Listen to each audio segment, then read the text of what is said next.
ఏదైతే గ్రామంలో ఇవాళ పంచాయతీ రాజ్ వ్యవస్థ రెండు పొంతలుగా వెళ్తున్నటువంటి పరిస్థితి ఉంది.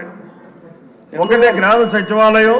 నెహ్రూ గారు సభ్యులు చాలా అసహనంగా ఉన్నారు. సార్ అర్థం చేసుకోవాలి సార్. కూర్చోమంటే కూర్చుంటాను, నాకు ఇబ్బంది లేదు. కూర్చోమను, ఫినిష్ చేయమంటున్నాం అంతే. ఫినిష్ చేస్తున్నాను సార్. 5 నిమిషాలు కాదు 3 నిమిషాలు అవలే. మీరు అడ్డు వచ్చేస్తుంటే అలాగే నన్ను ప్రతిపక్షంగా చూడకండి.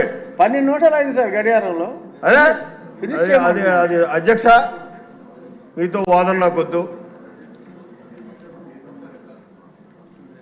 నేను కూర్చోమంటే కూర్చుంటాను, నాకు ఇబ్బంది ఏం లేదు.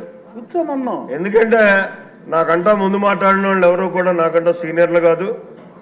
వారికి ఇచ్చిన టైం నాకు ఇవ్వాల్సినటువంటి బాధ్యత ఈ సభకు ఉంది.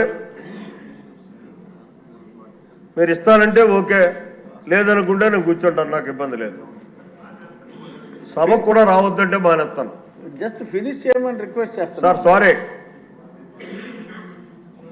10కి 10 సార్లు నన్ను అడ్డుకుంటే ఏదో నన్ను ప్రతిపక్షంగా చూస్తున్నట్టు ఫీల్ అవ్వాల్సి వస్తుంది.